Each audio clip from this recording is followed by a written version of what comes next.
In this video, we will make a material design outline text field using CSS.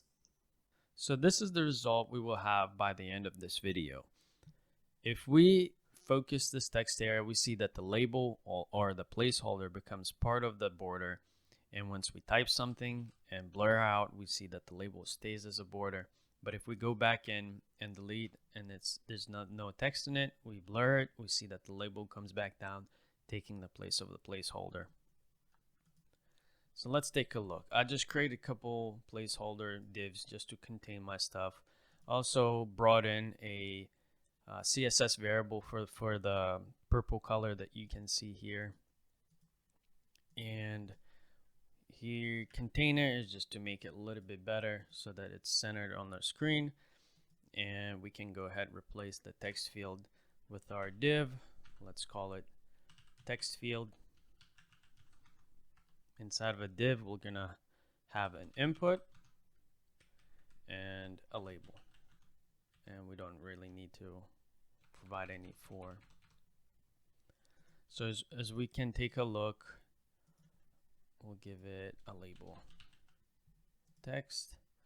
We see that we have a separate input and then label right next to it. So we can now say that to position the label where we want, we can say that the text field, the wrapping div, needs to have a position relative so that we can position our label absolutely. So we can say text field,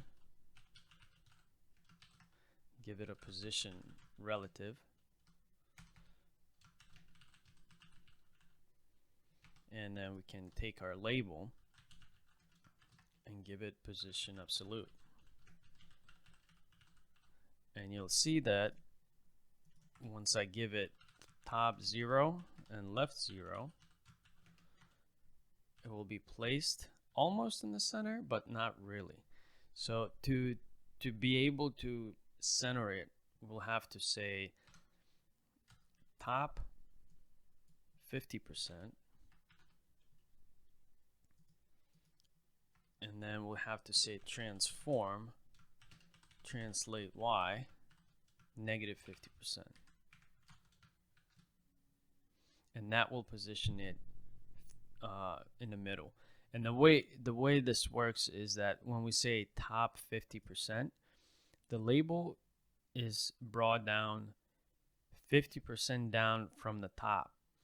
And then once we translate 50% negative, we're not translating the same distance as 50. We're translating the half of the height of the label. So now it's positioned correctly, because when we do just top 50, we position it at the very top part. So it's the top part is at 50% rather than the center of it. So once we do negative 50%, we actually put the label in the center. Okay, so we have very preliminary styles in. So let's style our input a little bit. We can say that we'll add some padding to it. We'll say that top and bottom 0.7 rem. And let's say left, right, we'll do 0.4 rem. And our label is a little bit all the way to the left, so we can either give margin or padding, that doesn't really matter, or even use left. We can say 1 rem, and that will put our label a little bit to the right. 0.7 I think will be fine. Okay, so we have something there. Now we can add some borders to our input. We can try and see that outline is none. Then we can say border is going to be 1 pixel, solid gray. And we're also going to give border radius 5 pixels to give those little edges. Okay, give it gray. Right. Now, when we focus the input, we want to affect our label. So we'll say input focus, plus label. So the plus is the combinator that selects a sibling that's right following after the input. We could use the general, but we don't really need to. We can use plus, which will select the label right after the input in the DOM, in the hierarchy. So we'll say when we focus the input, we'll say that we're gonna shove the label up for now. So we can simply say maybe top 0%, just for now, just so we can see. So now we see when we click in, the label becomes part of the border. Once we click out, it comes out. Now, how do we make it stay? Since we type, we click out, we see that label comes back down to the placeholder. So we can use this trick using placeholders. So in the input, in our DOM input tag, we can add a placeholder and make it so there's just a space, so we don't see anything. And once we have a placeholder, we can use some pseudo selectors that are rather interesting, and we can say when input not placeholder shown, so we have to do like this, placeholder shown, we can select once again label, and we can say that top is 0%. So now the way it works, that if there's no text in the field, we have this placeholder, which is basically blank space. But if we enter a single letter, the placeholder no longer is there. So this selector is basically saying, if there's no placeholder shown, then we're gonna style this next sibling in some way. So I just added some text, and now that there's no shown placeholder, we see that the label has this top 0 applied to it. And once we delete it, there's no text. Therefore, this placeholder, the empty space, is there. And once we click out, you see that it comes back. Okay, so I think that's pretty neat. And when we do focus label, so we can apply some color to it. So we'll say once we click in, we want this label to be purple color. We use a variable primary color, so we can just copy this real quick and give it the color. So now that we click in, it has the color. Also, we can say input focus. When we focus the input, we want to also change the color of the border. So we'll say border color, and we'll do the same thing. We'll use the variable for that same color. And now we click in, we see that the border color. So now we still see the line, the border through label.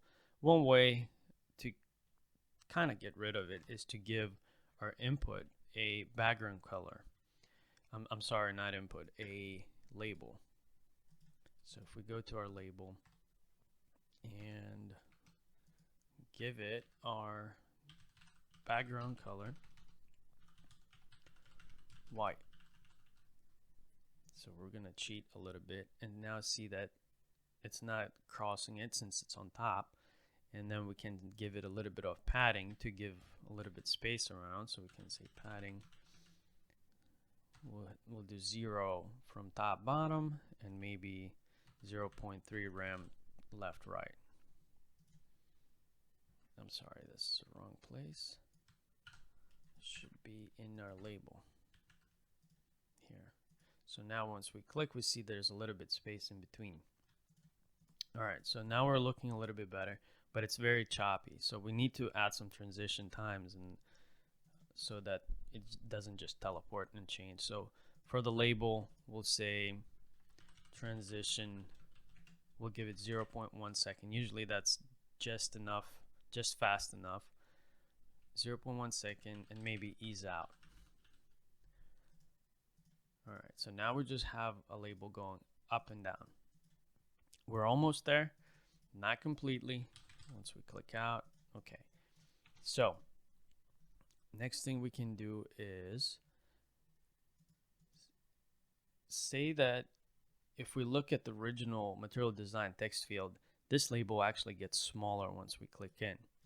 So in that case, what we would want to do is probably add some kind of scale. So when we focus, we can say that our label will transform, and we'll say scale maybe 0.7, and we'll see how it looks. So now if we click, we see that it scales down, but now our positioning is strange, and maybe it's a little bit too small, so maybe 0.9. Okay, so that looks a little bit better. One thing we need to adjust is you can see the scaling origin is not where we want. I think we want it a little bit more left originated. So we can give label transform origin and give it top left. So now that it's more left and top, that it gets smaller. And to adjust a little bit of a difference here, that to be in the middle, we can use some transform and give it some translate Y. Translate Y, and let's say -50% just to try it for now. And that looks reasonably centered. And it looks pretty smooth. We're almost there. Now we're just gonna say that the color of the input is not gray, so we're just gonna adjust this really quick. We'll just give it color gray so that our text color is more in line with the same as, okay, maybe font size a little bit greater. Font size, let's just make it a little bit on an extreme side, 2 rem. Maybe that's too much, maybe 1.5. 0.3. Okay, I think that's pretty much it. The only other thing that we could adjust is maybe add input transition, because the color that changes for border, it changes instantly. So we can say 0.1 seconds ease out, so that it's similar to the label transformation. So it's the color doesn't switch instantly. And I think we're good. Hope you guys enjoyed it. I caught a couple of errors that I missed while we were doing this.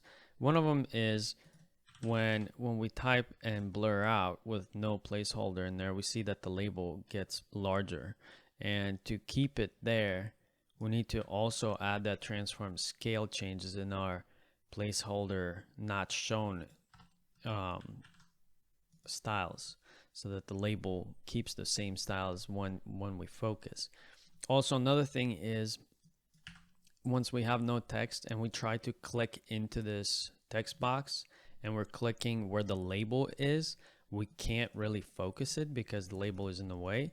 And one way to fix it is to give this label a pointer events none.